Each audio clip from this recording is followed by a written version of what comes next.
Ce qui est sûr, c'est qu'il y aura une suite. Je peux pas en dire plus. Le bar à kiff. Oui, du coup, le bar à kiff. Bara Bara Bara Oui, parce que ce sont donc nos invités. On arrive, les gars. Première. Tu vas passer pour ça pour faire des blagues. C'est un truc que je me suis dit aussi avant de venir. Arrête de t'approcher. Pourquoi? J'adore. Comment tu t'appelles déjà? Alexandre, toi c'est Kevin du coup, c'est ça? C'est ça. Et c'est toi que j'annonce le deuxième. Ça va être cool, ça va être cool. Ça va être cool. Allez, voilà. Comment ça va, mon petit chef? Faut que tu t'approches. Oui. Ça va ou Mais pas? vous êtes là? Mais je vais passer sur tabouret. Ça va le B? Longtemps que je n'ai pas joué. Longtemps que j'ai pas joué, figure-toi.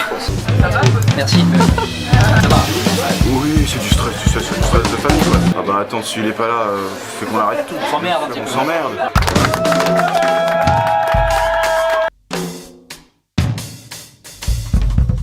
Oui, du coup, le bar à kiff. Une aventure humaine, comme vous l'avez dit hors caméra. C'est combien de temps que vous faites ça? Ça fait depuis début mars. Début mars? Et ouais, début mars. Début mars. On a fait 6 soirées. D'accord. Et à la base, il y avait que nous deux. Puis Ellie nous a rejoint, un G-son merveilleux. Je sais pas si on va le voir. Ah ouais, c'est Eli. bon. Et comment ça va les amis? Écoute là, je place des enceintes pour que les gens entendent ce qu'on raconte comme conneries. En gros, j'enregistre ce qu'ils racontent pour que après dans les vidéos qu'ils postent sur Insta, ils aient du son autre que juste la salle. Voilà. Pour la capta vidéo, on a une autre pote qui est là, juste là. Wow. Et Gloria qui vient filmer.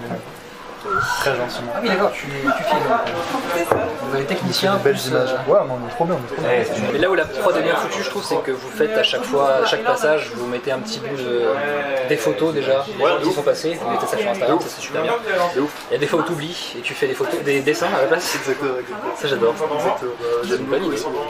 Ouais, vraiment, genre, chaque fois je pète un câble en story et tout. Et Alix, c'est un peu mon garde-fou, c'est un grand mot. Mais à chaque fois, je vois un message. C'est trop ou pas, dis-moi. Et c'est l'inverse, moi c'est dès que je suis. Alors, lui c'est le mec stressé pour les réseaux et tout, et moi je suis la meuf stressée quand on est ici, c'est horrible. Ah oui.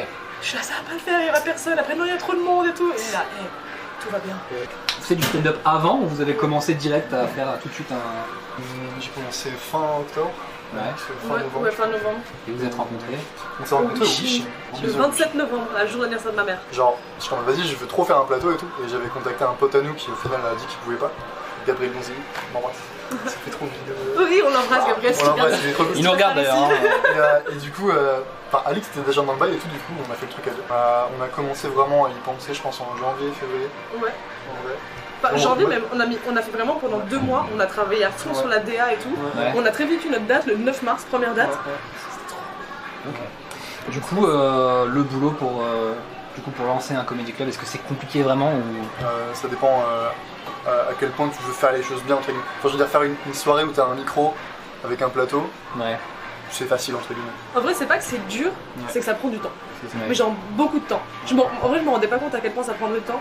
Et aussi la pression, je trouve que la pression elle retombe très rarement. Genre, c'est la pression avant le plateau, genre tu commences la com, tu dis ok, il faut qu'il y ait des gens qui viennent. Une fois que t'es là sur le plateau, ok, il faut qu'on mette en place, il faut que les gens descendent et tout se passe bien. Et après, c'est ok, faut qu'on envoie les vidéos, qu'on fasse les trucs et tout. Et tout le temps un peu sous pression, mais genre c'est très très cool parce que ça apporte plein de trucs très cool, mais il y a toujours du travail.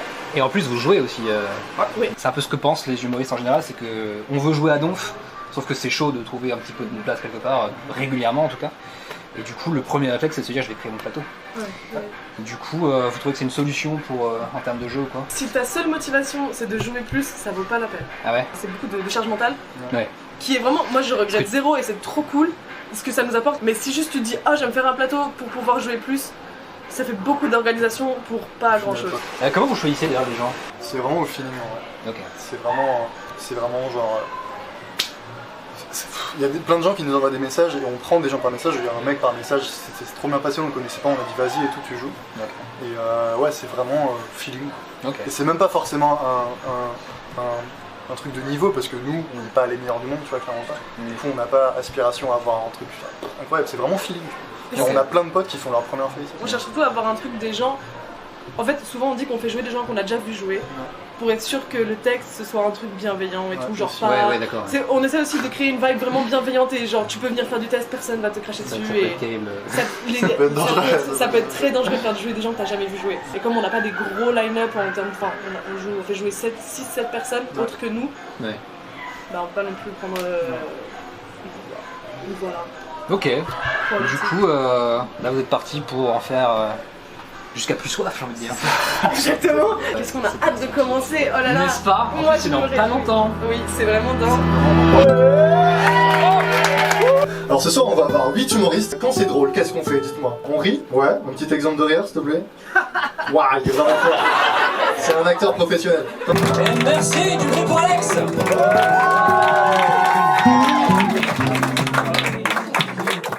Ah, ça va ou quoi?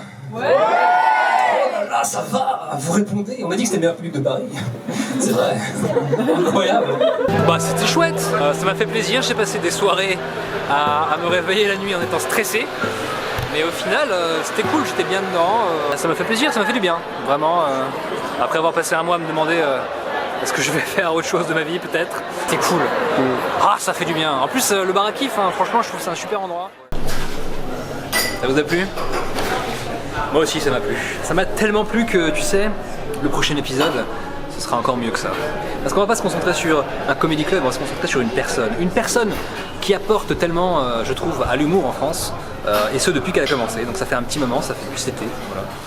Voilà. Je vous propose d'entrer avec moi dans la tête de Mathilde Andrea, bientôt sur vos écrans. C'est formidable. J'adore que vous étiez là, j'adore ce que vous faites. J'étais là, ouais, tout à fait.